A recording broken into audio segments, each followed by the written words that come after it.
During her exit interview, Storm player Gabby Williams warned the WNBA, if you want to keep international players, you need to do better. Commissioner talked about us being able to, make 700,000. That's not true at all. There's not one player who makes that.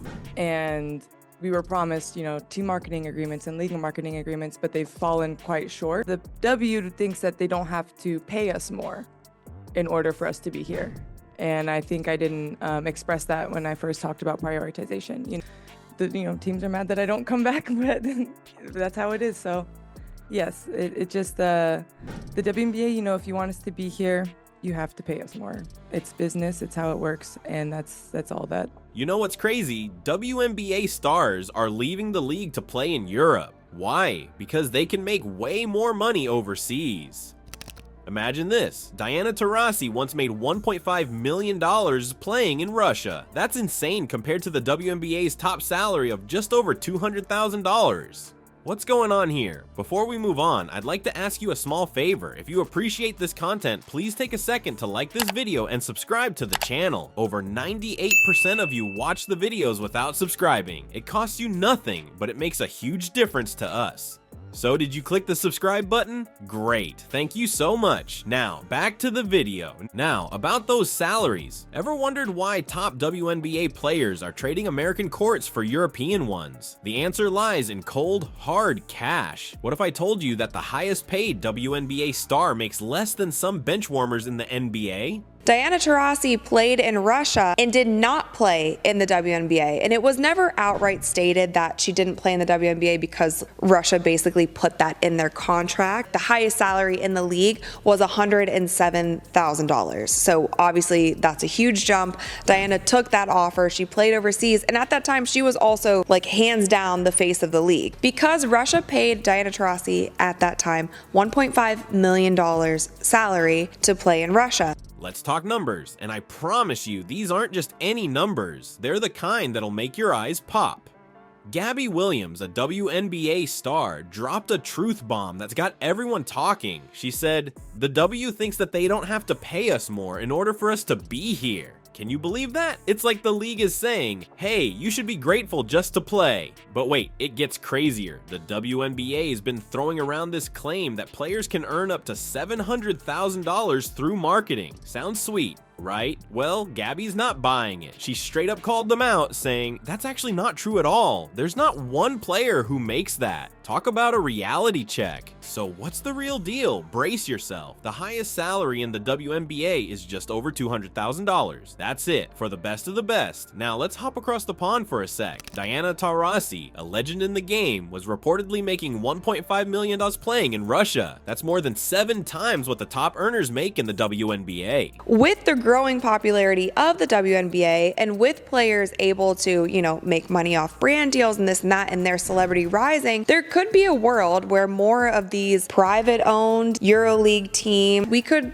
lose more players to playing overseas, like Gabby kind of alluded to here. The commissioner told her that she could make $700,000 playing in the WNBA through marketing this and that. I don't know what Kathy was talking about. Caitlin Clark is only making a base salary of around $76,000 or $78,000 for this first season. She signed a 4-year, just over $300,000 rookie salary. But here's where things get really wild. Remember Caitlin Clark, the rookie sensation everyone's been buzzing about? Her contract is worth just over $300,000. For 4 years. I'm not kidding. Now, let's compare that to the NBA. Victor Wembanyama, the top NBA rookie, is looking at a cool $55 million for his first 4 years. Do the math, and you'll see Wembanyama's making about 162 times more than Clark. It's not just a gap, it's a Grand Canyon of pay difference. You might be thinking, okay, but the NBA is bigger, right? Sure, but 162 times bigger. That's like comparing a lemonade stand to Amazon. It's no wonder players are packing their bags for Europe. Over there, they're not just playing, they're getting paid what they're worth. You know what's wild? Money isn't the only thing pushing WNBA players to Europe. There's a storm brewing in the league, and it's not just about the paycheck. What's happening behind the scenes that's making even the most dedicated players consider packing their bags? there could be a team overseas who would love to snatch Caitlin Clark away from us and give her a crazy offer. I mean, Ice Cube was about to give her $5 million to play in less than 10 games in the Big Three. So there has been so much discussion about the discrepancy between the WNBA salary and the NBA salary, because as we all know, NBA players make millions and millions of dollars. In the past, the only on record revenue that I could find of the WNBA is 60 million. But those numbers were never confirmed. I cannot find a source that confirms those numbers. The only ones I can is 60 million.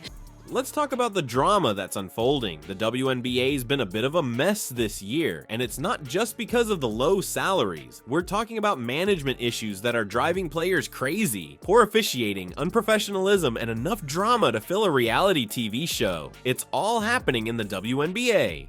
Imagine you're a top player, giving your all on the court, and the refs are making calls that make you question if they even know the rules. It's frustrating, right?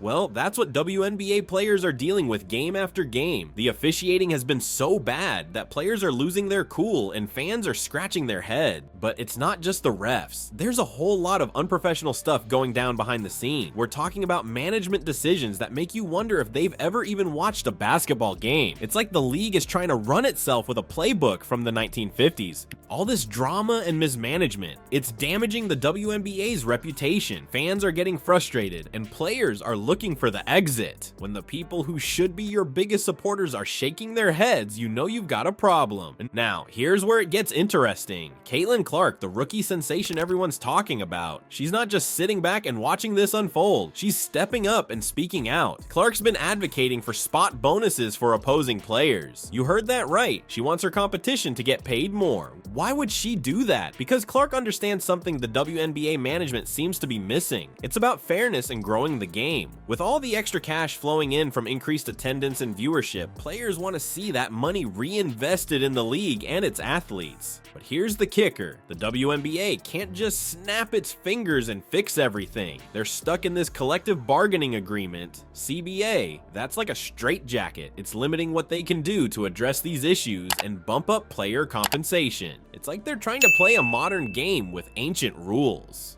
So what's the deal? Are WNBA players just supposed to grin and bear it until the CBA is up for renegotiation? That's a tough pill to swallow when you've got European teams waiving contracts with better pay, and let's face it, probably better management. Think about it. If you were a WNBA star dealing with all this drama, poor officiating, and feeling undervalued, wouldn't you be tempted by a sweet deal from a European team? It's not just about the money anymore. It's about respect, professionalism, and feeling valued as an athlete. Picture this, the WNBA's popularity is exploding, but its top players are still packing their bags for Europe. What's going on? There's a major disconnect happening, and it could change women's basketball in America forever. You'd think with all the buzz around the WNBA right now, players would be lining up to join, not leave. But here's the thing, the league's success isn't translating to player satisfaction. It's like throwing a party where everyone's having a blast, but the hosts are miserable. Let's break it down. The WNBA is riding a wave of popularity that's off the charts. Merchandise is flying off the shelves faster than you can say slam dunk. Viewership through the roof. Fans are tuning in like never before, especially to catch rising stars like Caitlin Clark in action. But here's where things get weird. All this hype, all this cash flowing in, and the players are still feeling the squeeze. It's like the league's swimming in money, but the players are left high and dry. The WNBA reportedly earned around $60 million, with some saying the 2023 season could have raked in up to $200 million.